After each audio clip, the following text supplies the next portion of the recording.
নমস্কার বন্ধুরা, এই ভেন্ডি দিয়ে এমন একটা রেসিপি আজকে তৈরি করব যেটা রুটি দিয়ে খেতে কিন্তু বেশ ভালো লাগবে, কিংবা আপনারা একটা ডাল ভাতের সাথেও খেতে পারেন।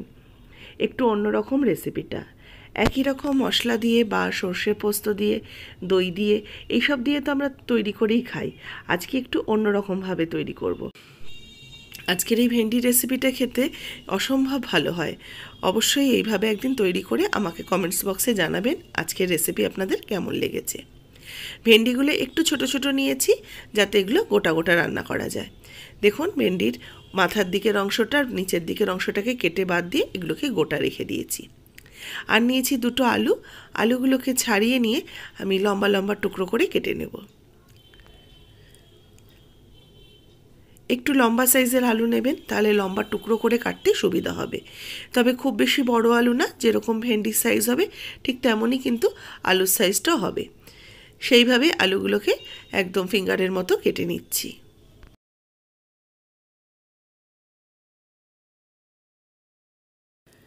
এই যে আলুগুলো দেখুন, ঠিক এরকম লম্বা লম্বা ফিঙ্গারের মতো করে কেটে নিয়েছি।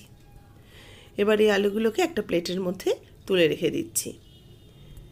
আমি একটা ভাজা মশলা করব, তার জন্য কড়াইতে দিয়ে দিচ্ছি 1 চামচ গোটা ধনে, 1 চামচ গোটা জিরে আর একটা শুকনো লঙ্কা।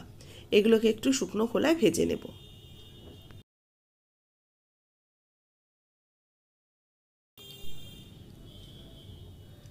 একটু ফুটফুট করে আওয়াজ হবে, ততক্ষণ এটাকে ভেজে নিয়ে তুলে রেখে দিলাম। কড়াইতে দিয়ে দিচ্ছি তেল। সর্ষের তেলে রান্না হবে। দিয়ে দিলাম 1/2 চা চামচ গোটা জিরে। জিরেটাকে একটু ফোড়নে ভালো করে মিক্সড করে নিয়ে এর মধ্যে দিয়ে দিচ্ছি কেটে রাখা ভেন্ডি আর আলু। একসাথে এগুলোকে দিয়ে ভালো করে ভাজতে থাকবো। একটু হালকা করে নাড়াচাড়া করে নিচ্ছি ভেন্ডি আর আলুকে। তেল ফোড়নের সাথে ভালো করে ভেন্ডি আলুটাকে মিশিয়ে নিয়ে স্বাদ মতো লবণ অ্যাড করে দেব। লবণটা দিয়েও ভালো করে ভেন্ডি আর আলুকে মিশিয়ে নিচ্ছি। আমার আগের যে ভেন্ডির রেসিপিটা দেখিয়েছিলাম আপনারা খুব পছন্দ করেছেন। আজকে তাই একটু অন্যরকমভাবে আরও একটা ভেন্ডির রেসিপি শেয়ার করছি। এই যে ভাজা মশলাটা প্লেটে তুলে রেখেছি, এটা একটু ঠান্ডা হওয়ার পর একটা মিক্সিং জারের মধ্যে নিয়ে এটাকে একদম শুকনো কুটে নেওয়ার মতো গুঁড়ো করে নেব। মানে একদম একটু মোটা দানা দানা থাকবে। এটা হামলদের সাথেও আপনারা গুঁড়ো করে নিতে পারেন। 5 মিনিট পর ঢাকাটা খুলে নিচ্ছি। ঢাকা দিয়ে রেখেছিলাম যাতে আলু আর ভেন্ডি সুন্দর মতো ভাজাও হয় আর একটু নরমও হয়ে যায়। আলু ভেন্ডি মোটামুটি ভাজা হয়ে গেছে। এগুলোকে ভালো করে মিশিয়ে নিয়ে এবার এর মধ্যে অ্যাড করে দেব 1/2 চা চামচ হলুদ গুঁড়ো। হলুদ গুঁড়োটা কিন্তু খুবই সামান্য যাচ্ছে। আর দেব 1/2 চা চামচ শুকনো লঙ্কার গুঁড়ো। এবার ভালো করে আবারও কিছুক্ষণ মিশিয়ে নেব।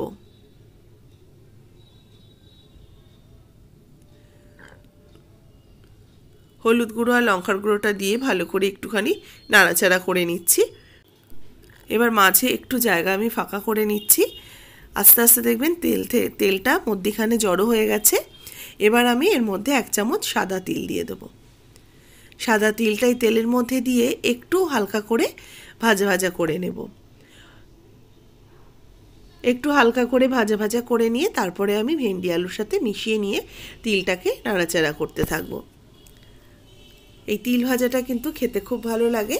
এবার এর মধ্যে 1 টুকরো আদা নিয়েছি, আদাটাকে ঘষে দিয়ে দিচ্ছি। একটা গ্রেটারে ঘষে আদাটাকে দিয়ে দেব।